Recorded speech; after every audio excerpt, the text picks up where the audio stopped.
Good morning, Josh. How are you? Hey, good morning. Happy New Year again. We're into it's the 18th of January already. Here we are, huh? Yeah, absolutely. So super excited about today's topic and getting more seller leads and how to get them.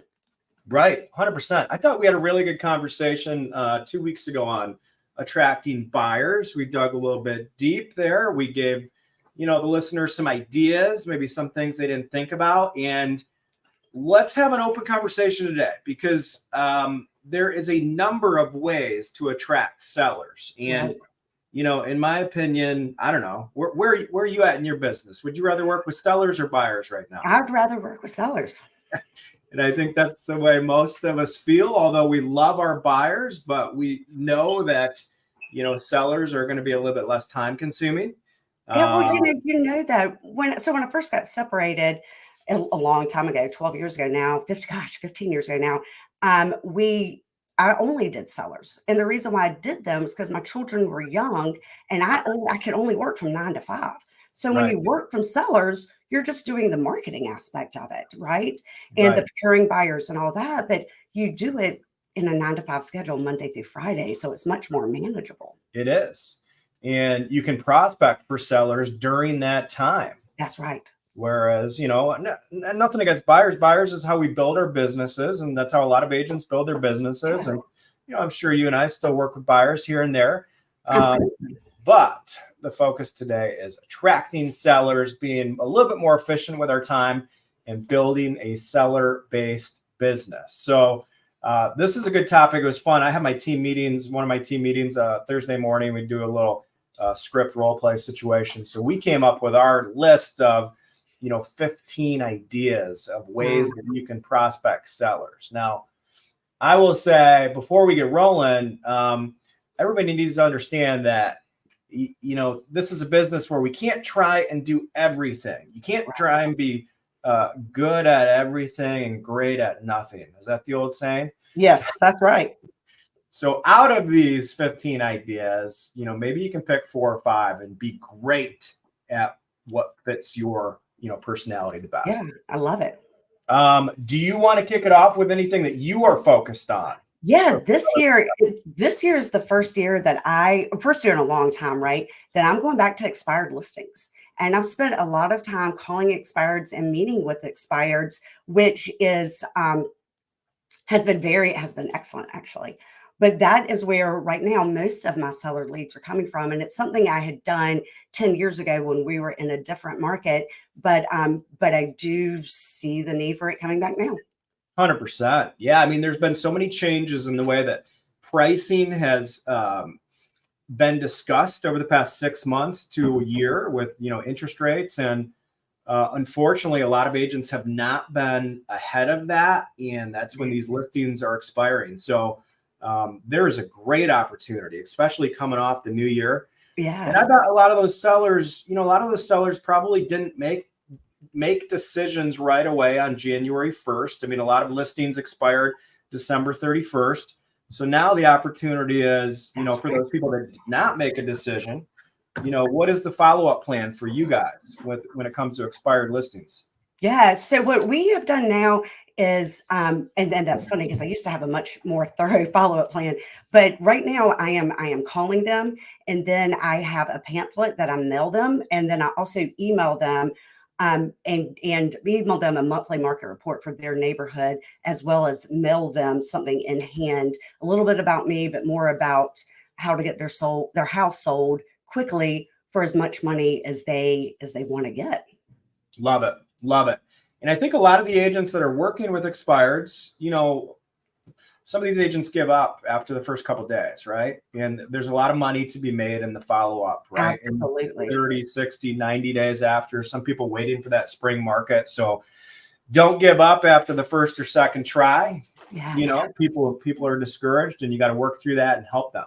Absolutely. And most people I talked to said, you're right. They said, hey, I want to list in March. So that's why I went ahead and set them up. I went ahead and mailed them. And then I'm calling them once a month, just saying, hey, did you get what I mailed? Did you get my email? Just following up with them, because most agents don't follow up. Right. 100%. Well, when we're talking about sellers, I know this is a very basic one, but we wouldn't be doing our job if we didn't have agents focus on your current database. I mean, Absolutely. right? I Right. feel like this has to be one of the number one, right? I mean, if we're building a long-term business, sorry, it looks like you froze there. Maybe I froze for a Oh, second. We're so good. I don't Yep. see anybody freezing on my end. Okay. So building a long-term business, we have to put a very focused effort on our current database. For veteran agents, there's a lot of opportunities inside of your database. For new agents, there's a lot of opportunities to build a database through friends and family. And then the question is, what are you doing inside of that database to actually attract sellers? What does the conversation look like? I can tell you right now, all of our conversations are focused on market data and sharing with all of our clients what happened in 2023, what the expectation is in 2024, providing them value, and then softly asking the question. If you don't ask the question, people feel like you don't need the work, right? Yeah, So that's true. make sure you're not scared to ask the question. Hey, we are really focused on keeping our clients up to speed on current market trends. Do you know anybody that's thinking about listing their home in 2024? We'd love the opportunity to chat with them. Yeah. It may be them, right? So you have to put a conscious, focused effort on your current CRM. That's going to be a big one.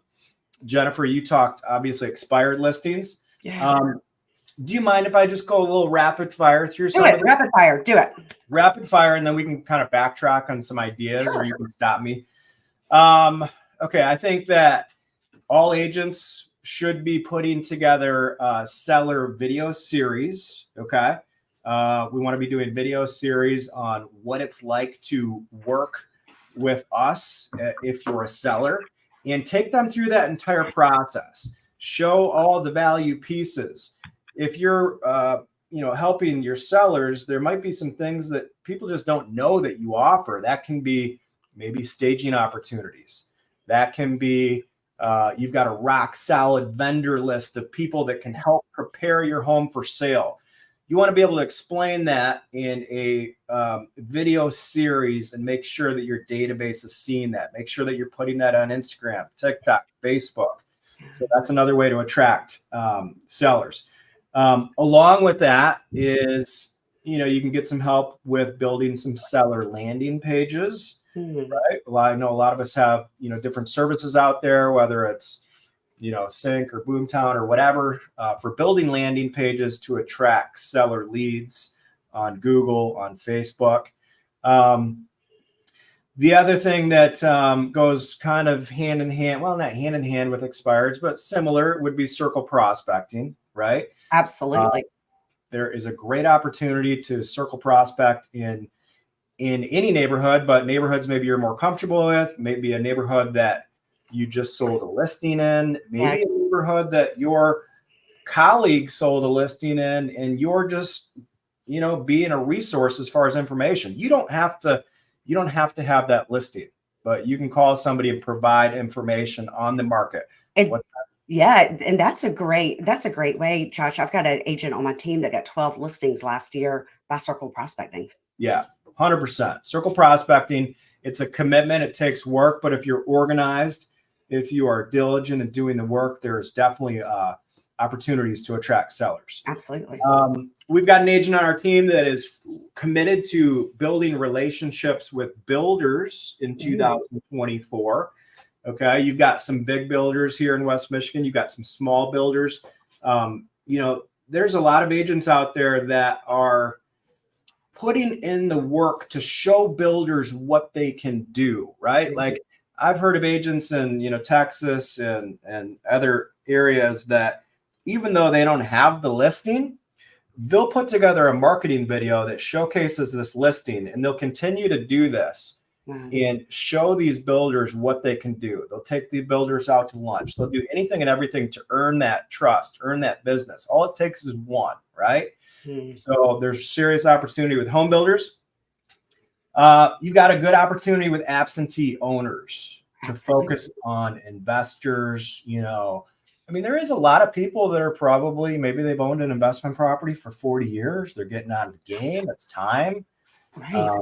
So maybe focusing on you know, a series of prospecting around absentee owners.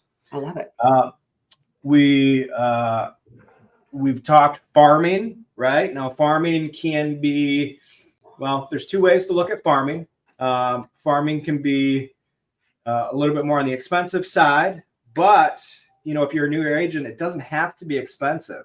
Right. Farming also means like running around a neighborhood doing, door knocking, providing information on the neighborhood. What is the current value of your neighborhood? What is the market trends for 2024? Being a resource. Number of ways to focus on farming.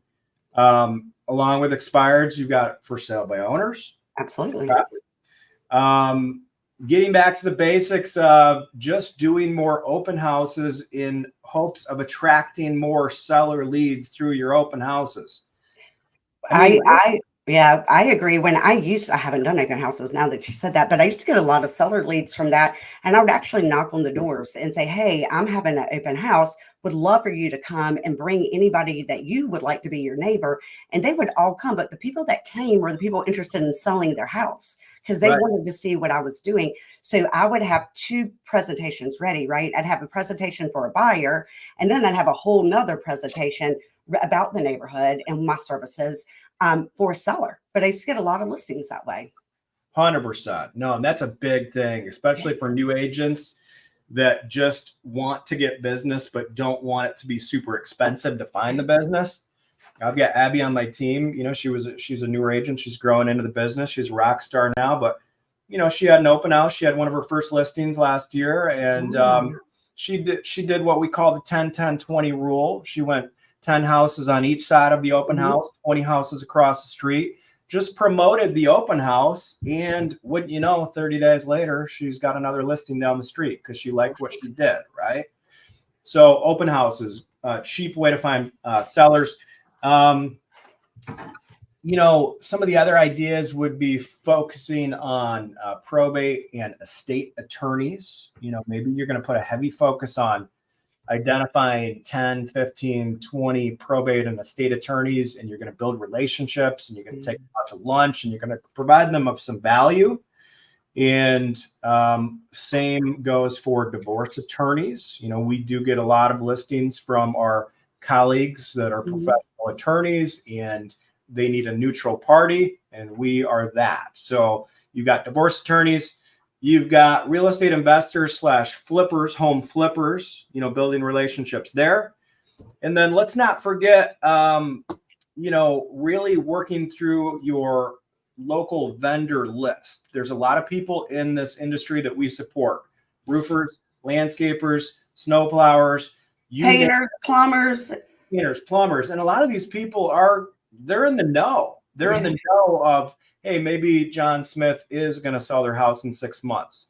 So we need to be prospecting to our vendor list. So that was a bit rapid fire, but those are some really, I think there's some good ideas if you can pick like 3 to 4 of those. Is there anything that jumped out at you? I thought all of them were good, but Colleen from Buffalo, New York she had added, so I just wanted to. Yeah, absolutely. About AdWorks and targeting your email address for an entire household. Have you ever done AdWorks? I have not done AdWorks, but I think that certainly works. That's another great idea. And one thing I didn't mention that probably goes along the lines of like predictive analytics, right? There's a lot of these resources out there that can target, when the right time for a seller to move might be. And a lot of times this has a seller been in a home for 5 years, 6 years, 7 years. What are they researching online? So if you're getting with these companies, and I don't know if AdWorks technically does like super predictive analytics, but there is a lot of companies that can predict within reason, if a seller is going to sell within the next year or two. Have you ever used the one, I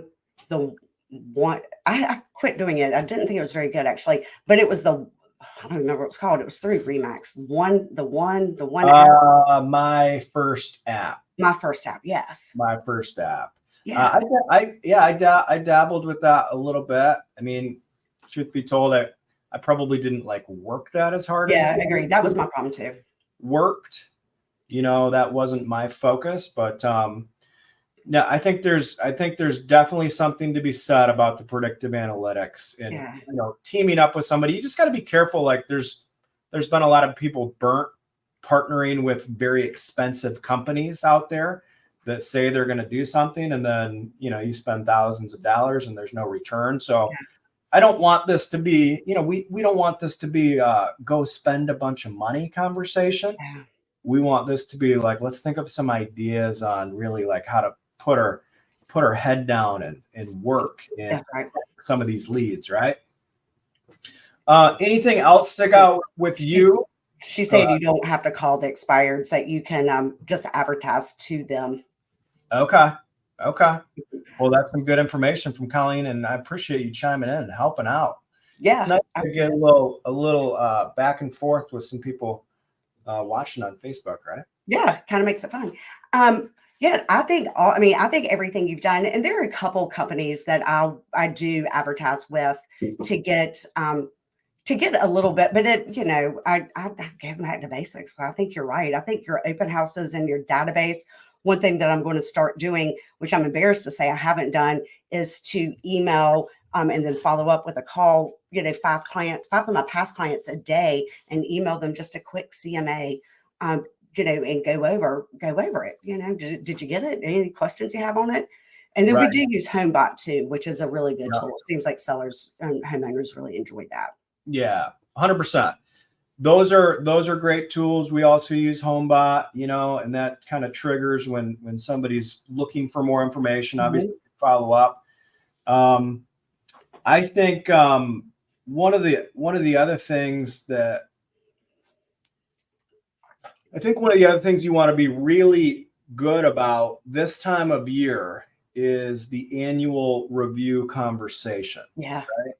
So one of my mentors put it to me like this. He's like, Josh, why is it that in most cases a home is the most expensive investment in one's life, and real estate professionals don't treat that as a financial planner would, right?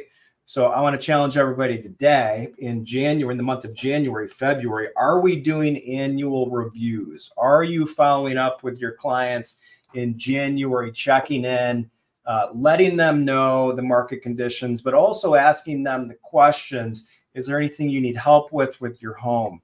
We've got this vendor list. We can help. I mean, by doing all of these things, that is one, it's going to help them, but two, it's going to create the referral train that we all want to build in this business. That's right. So focus on market analysis and annual reviews this time of year inside of your current database. 100%. Yeah, absolutely. So when you do your annual reviews, you're not saying I'm doing an annual review when you call them. You're just saying, hey, I'm checking in. How are you doing? Is there anything that you need from me? Do you need the vendor list? We certainly have one that we could provide for you. Yeah. It's a very similar conversation of, we start with 2023 recap, 2024. We've got this in data form so we can send them the email. Okay. And then on top of that, we just let them know that we want to be a resource for them with all of their housing needs. So we just ask the question, has anything changed in your life? Has anything changed in your family dynamic? Do you have any major renovations coming up? Anything that we can assist you with? Do you need us to connect you with any, estate attorneys? Just be a resource for someone. And if you're being a resource, and ultimately the conversation is going to lead you in a direction that you're going to get all the information you need from that person, right? You don't have to be hounding somebody. You can provide value and listen and, see where that conversation takes you. That's what it's all about. Yeah, I love it. You're 100% right. Dang, I got a lot of good information today. Yeah, I think that the key is, let's be great at 3 to 4 to 5 things. We don't have to do it all, because, if you told me to go circle prospect for sale by owners expireds, I wouldn't get any of it done. Pick one. Yeah, I agree. Pick a couple to really master, even one at a time to master, and then start adding from that if you're not doing any right now. Right. So great conversation. We've had some really good conversations about attracting buyers, attracting sellers, and let's, have another great conversation next week with the crew. We'll start promoting that topic, right? Absolutely. I love it. All right. Have a great day, all. Let's crush it. Absolutely. I'll see you next Thursday. Okay. See ya.